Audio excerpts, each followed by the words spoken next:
함께 우리 신앙을 고백하시겠습니다.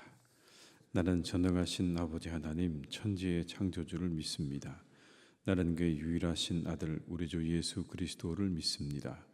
그는 성령으로 잉태되어 동정녀 마리아에게서 나시고 본디오 빌라도에게 고난을 받아 십자가에 못 박혀 죽으시고 장사된 지 사흘 만에 죽은 자 가운데서 다시 살아나셨으며 하늘에 오르시어 전능하신 아버지 하나님 우편에 앉아 계시다가 거기로부터 살아있는 자와 죽은 자를 심판하러 오십니다. 나는 성령을 믿으며 거룩한 공교회와 성도의 교제와 죄를 용서받는 것과 몸의 부활과 영생을 믿습니다. 아멘. 찬송가 171장을 찬양하시겠습니다. 171장입니다.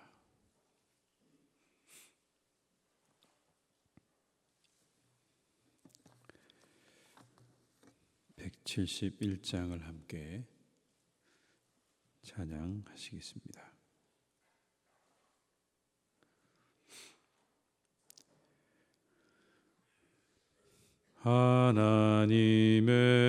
하나님의 독생자 예수 날 위하여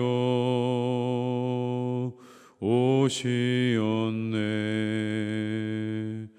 내 모든 죄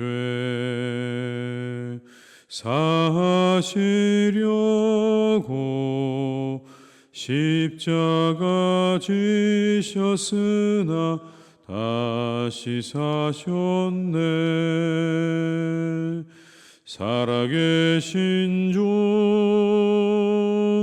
나의 참된 소망 두려움이 사라지네. 사랑의 존에 갈 길 인도하니 내 모든 삶의 기쁨 늘 충만하네. 주 안에서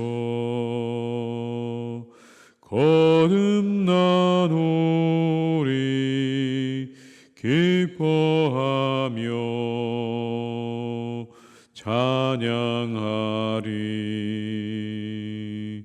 가슴 속에 넘치는 확신 우리의 가는 길에 소망 넘치네. 살아계신 주 나의 참된 소망 두려움이 사라지네. 사랑의 존에 갈 길 인도하니 내 모든 삶의 기쁨 늘 충만하네. 선한 싸움 다 마친 후에 우리 주님 배우리라. 사망 권세 다 물리치고 주님이 다스리니 영광 넘치네. 살아계신 주 나의 참된 소망 두려움이 사라지네. 사랑의 존에 갈 길 인도하니 내 모든 삶의 기쁨 늘 충만하네. 3절입니다. 선한 싸움 다 마친 후에 우리 주님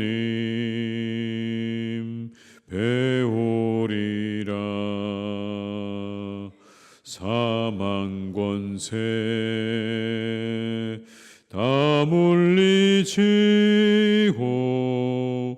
주님이 다스리니 영광 넘치네. 살아계신 주 나의 참된 소망 두려움이 사라지네. 사랑의 존에 갈 길 인도하니 내 모든 삶의 기쁨 늘 충만하네.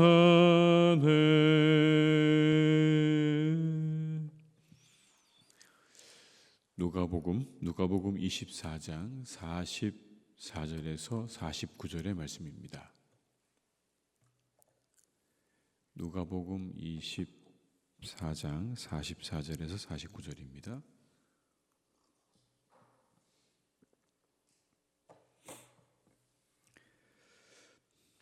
누가복음 24장 44절에서 49절의 말씀을 함께 봉독하시겠습니다.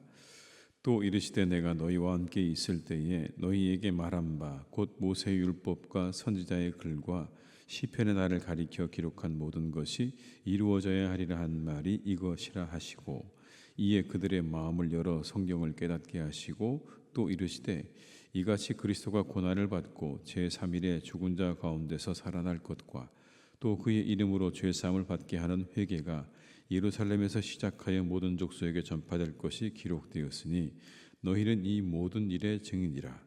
볼지어다 내가 내 아버지께서 약속하신 것을 너희에게 보내리.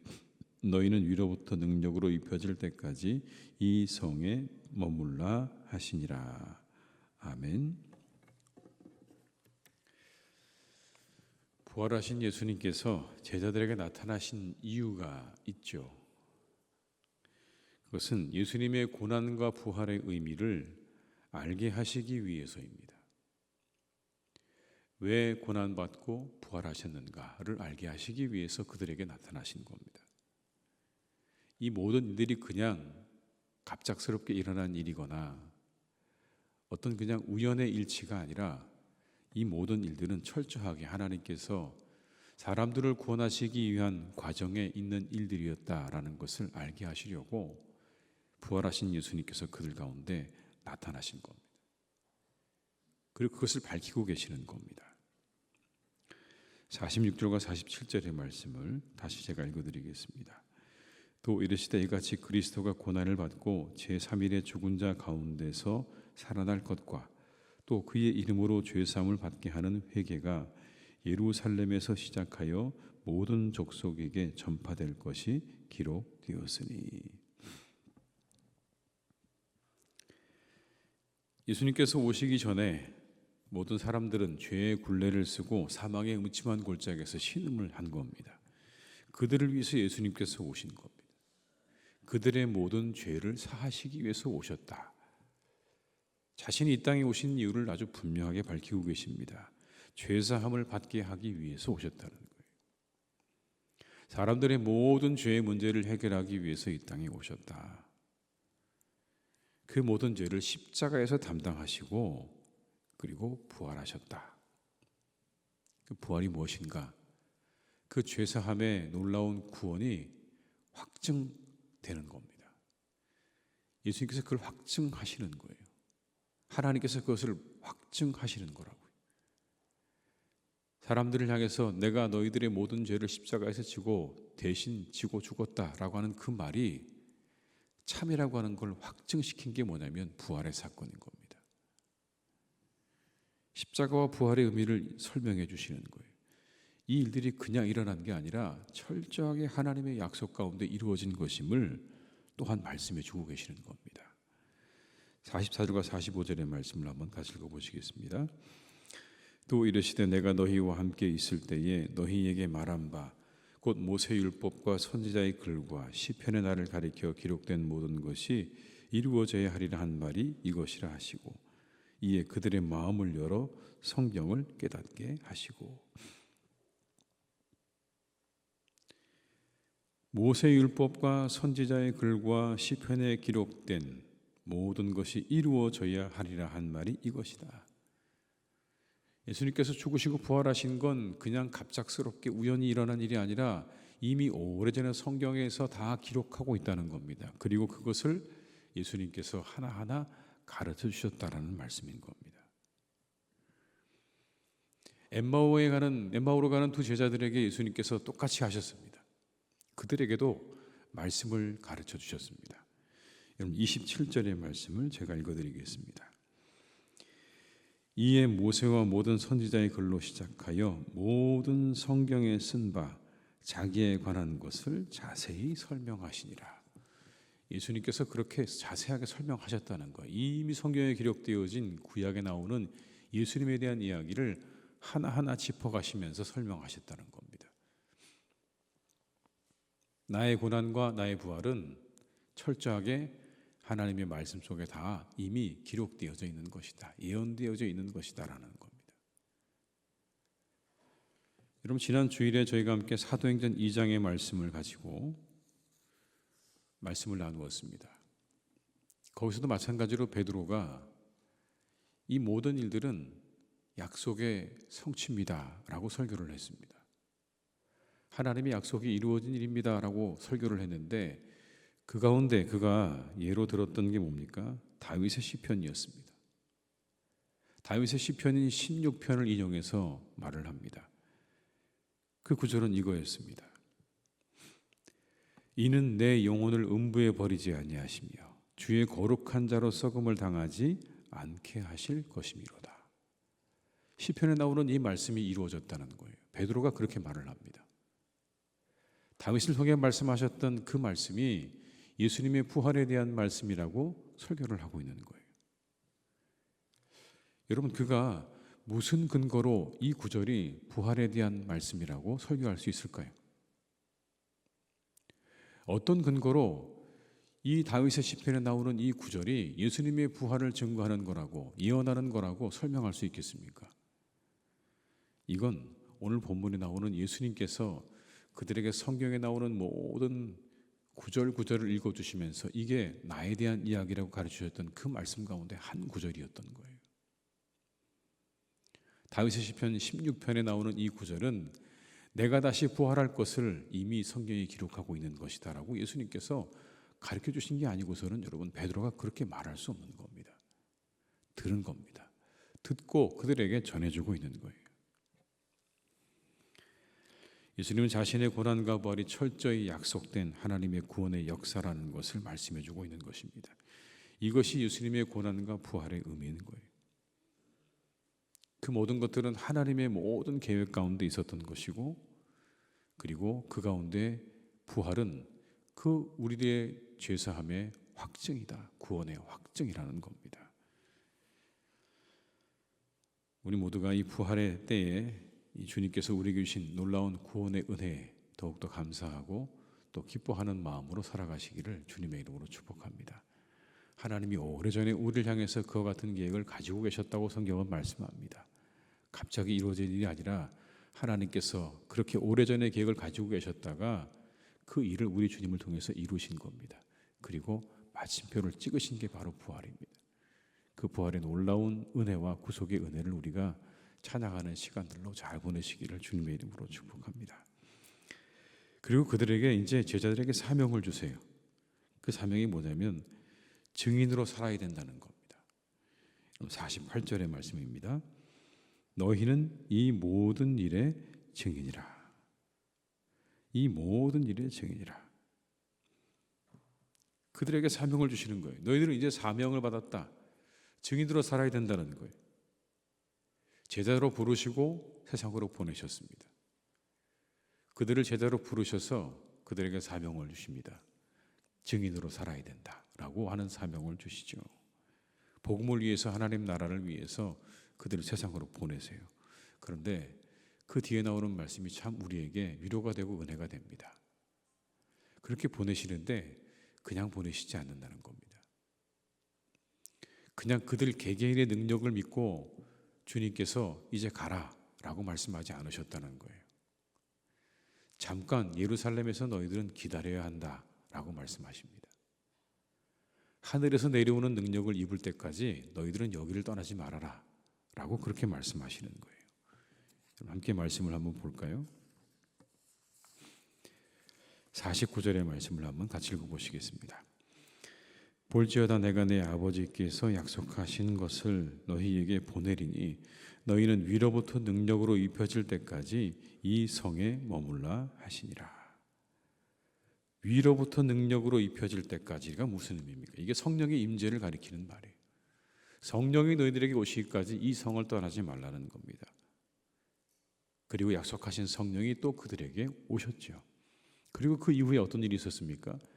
교회가 폭발적으로 성장을 하고 복음이 전파되는 일이 있었습니다. 베드로의 한 번의 설교에 3,000명씩 돌아오는 일은 베드로의 언변이 탁월하거나 그의 논리가 탁월했기 때문이 아닙니다, 여러분. 그 안에 성령의 역사가 없이는 그런 일은 일어날 수 없는 겁니다. 한 번에 3,000명의 사람이 마음을 돌이킨다고요? 그 일은 베드로의 능력이 아닙니다. 성령의 역사인 거죠. 이방인들에게 복음을 전하는 것도 성령의 인도하심과 역사를 통해 이루어졌다고 기록하고 있지 않습니까? 철저하게 모든 것들이 성령의 인도하심과 역사 가운데 하나하나 이루어져 갔다는 걸 성경이 증언합니다. 성령의 역사가 아니면 사도행전의 역사는 없는 겁니다. 성령의 능력으로 그들과 함께 하심으로 이루어진 일들이라는 겁니다.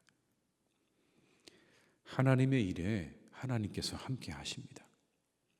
여러분, 하나님의 일에는요, 하나님이 함께 하시는 거예요. 절대 하나님의 일을 맡기신 사람들을 홀로 두지 않으십니다. 사명을 주실 때는 성령으로 함께 하시고 사명을 주실 때는 능력으로 또한 함께 하시는 줄로 믿습니다. 성령의 놀라운 능력과 은혜로 함께 하시는 거예요. 그러니 여러분, 우리가 주의 일을 감당할 때 너무 두려워하지 마십시오. 하나님이 그냥 여러분들을 홀로 버려두지 않으신다는 거예요. 베드로, 여러분, 그냥 고기 잡는 어부였습니다. 많이 배운 사람 아니었어요. 수많은 제자들이요, 그렇게 많이 배운 사람들이 별로 없습니다. 그런데 그들이 복음을 들고 나가서 담대히 증거합니다. 그 복음이 전파되어서 오늘 우리까지 여러분 이 복음을 알고 듣고 알고 믿고 있지 않습니까? 이 얼마나 놀라운 일입니까? 그들을 사용하셨어요.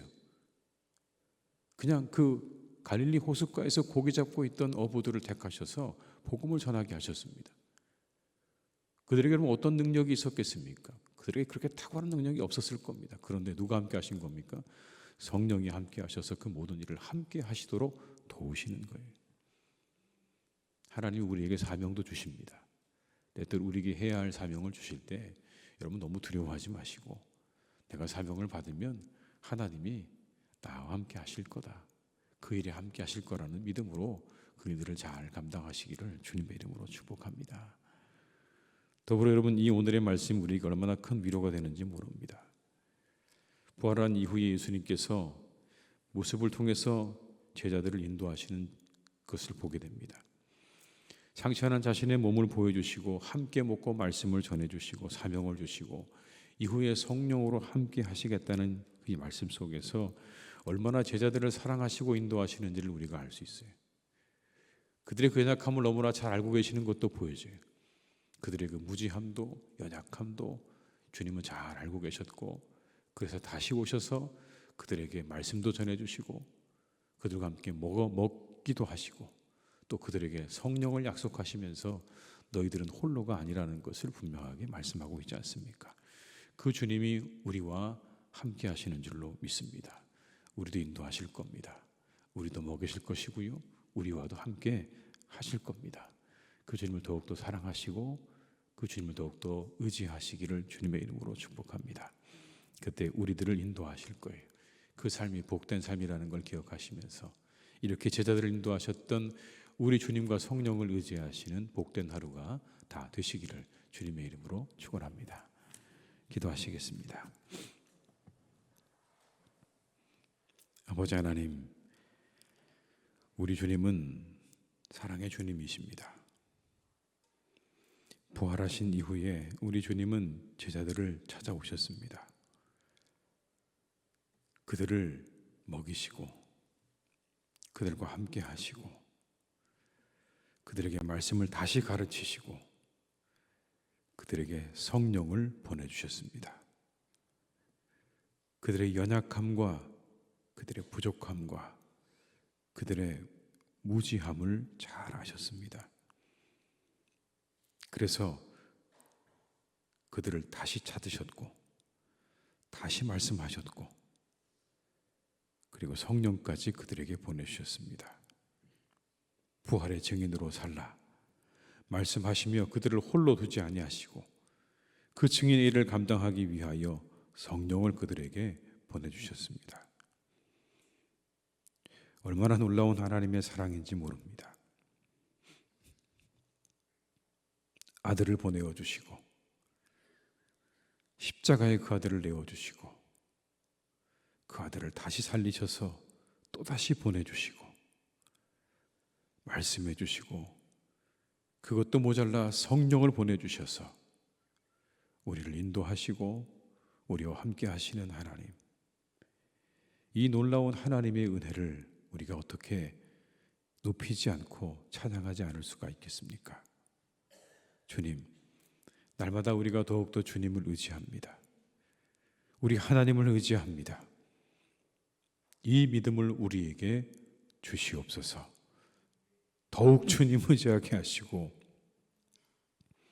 더욱 성령님 의지하게 하시고 더욱 우리 하나님 사랑하게 하여 주시옵소서. 우리를 이렇게 사랑하시고 인도하시는 하나님을 우리가 잊지 않게 하시고 그 주님의 손을 꼭 붙잡고 우리가 걸어가야 할 인생의 길을 잘 걸어가도록 주님 역사해 주시기를 원하오니 오늘도 우리가 더욱 주님을 사랑하고 하나님을 사랑하고 의지하는 복된 하루가 되게 해 주시옵소서. 아버지 하나님, 사랑하는 우리 교회를 주님께서 오늘도 선하게 이끌어 주시기를 간절히 원합니다. 하나님이 함께해 주셔서 날마다 우리의 교회 안에 드려지는 모든 예배를 통하여 모든 모임을 통하여 풍성한 하나님의 은혜가 날마다 있게 하여 주시옵소서. 하늘로부터 우리에게 주시는 놀라운 은혜가 날마다 우리 영혼 가운데 있기를 간절히 원합니다. 우리가 모일 때마다 예배할 때마다 풍성하신 하나님의 은혜가 우리의 영혼 가운데 차고 넘치기를 간절히 기도합니다. 주님 역사해 주시고 도와주셔서 성령의 인도하심 가운데 날마다 하나님의 풍성한 은혜로 가득 채워지는 우리의 영혼과 우리의 가정과 우리의 삶이 되게 하여 주옵소서. 아버지 하나님, 사랑하는 우리 교우들의 삶과 가정 가운데 영혼 가운데 함께 해주시기를 원합니다. 때때로 하나님 우리의 마음에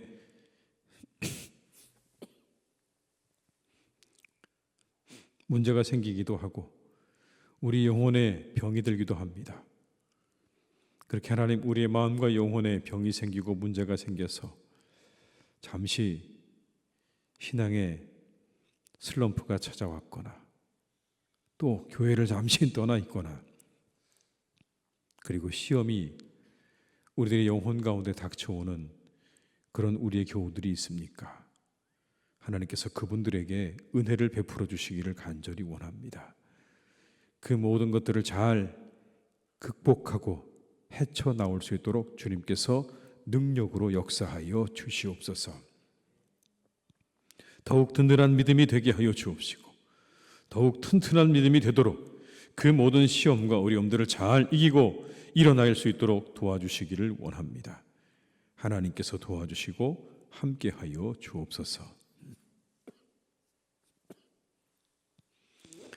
주님의 놀라운 권능의 팔로 우리 교우들을 지켜주셔서 어떠한 어려움에도 하나님 굴하지 않게 하시고 그 모든 어려움들은 속히 떠나가게 도와주시옵시고 오직 다시 하나님의 품으로 돌아와 하나님의 품 안에서 즐거움과 기쁨을 누리는 그런 신앙생활 되기를 간절히 원하오니 주여 믿음이 연약해진 분들 또 믿음의 시험 가운데 있는 이들을 주님께서 기억하시고 또 마음 가운데 많은 어려움 속에 있는 이들을 기억하셔서 그 모든 어려움들을 잘 이겨내도록 성령께서 도와주시고 함께하여 주시옵소서. 제자들을 이끄셨던 것처럼 성령께서 그들에게 가르쳐 주시고 말씀해 주시고 그들의 영혼을 한 걸음 한 걸음 이끌어 주시기를 원하오니 오늘도 우리 모든 교우들의 삶과 영혼을 날마다 하나님께서 선하게 인도하여 주시옵소서. 아버지 하나님, 사랑하는 교우들 가운데 몸이 아픈 분들이 있습니다. 주님께서 그분들을 지켜주시기를 원합니다. 돌보아 주시기를 원합니다. 그 마음을 위로하여 주시옵시고 담대한 마음도 허락하여 주옵시고 주님께서 나를 고치실 거라고 하는 믿음으로 하나님 모든 것들을 잘 이겨내도록 주님 도와주시기를 원하오니 우리 사랑하는 아픈 분들에게 하나님의 은혜와 회복의 은총을 베풀어 주시옵소서. 잘 회복되게 하시고 모든 상처가 잘 아물게 하시고 모든 수술과 시술이 잘 이루어지도록 도와주옵시고 하나님께서 도와주셔서 강건함 가운데 하나님의 전에서 기뻐 예배하고 봉사할 수 있도록 도와주시기를 원하오니 우리 모든 환우들에게 하나님의 은혜를 내려 주시옵소서. 우리의 자녀들 가운데 시험을 준비하는 이들이 있습니다. 취업을 준비하고 또 하나님 수능을 준비하고 여러 가지 시험들을 준비하는 이들이 있습니다. 그들에게 하나님이 함께해 주셔서 모든 걸음걸음 함께해 주시기를 간절히 원합니다. 아버지 하나님, 잘 준비하여 좋은 결과를 얻게 하여 주옵시고 최선을 다해 준비하도록 그들의 모든 준비의 과정도 선하게 이끌어 주시옵소서. 열심을 다하여 최선을 다해 잘 준비하는 그런 자세를 익히고 배우는 시간 되게 하여 주옵시고 그 모든 시험을 통하여 자신이 원하는 것들을 하나하나 잘 이루어가는 복된 우리의 자녀들이 되게 해 주시옵소서. 아버지 하나님, 오늘도 우리의 모든 걸음을 이끌어 주시기를 간절히 원하오니 함께 하시고 우리 모든 삶 가운데 하나님의 은혜와 형통케 하시는 축복으로 함께 하시기를 원하옵고 예수님의 이름으로 기도드립니다. 아멘. 각자의 자리에서 계속 기도하시겠습니다.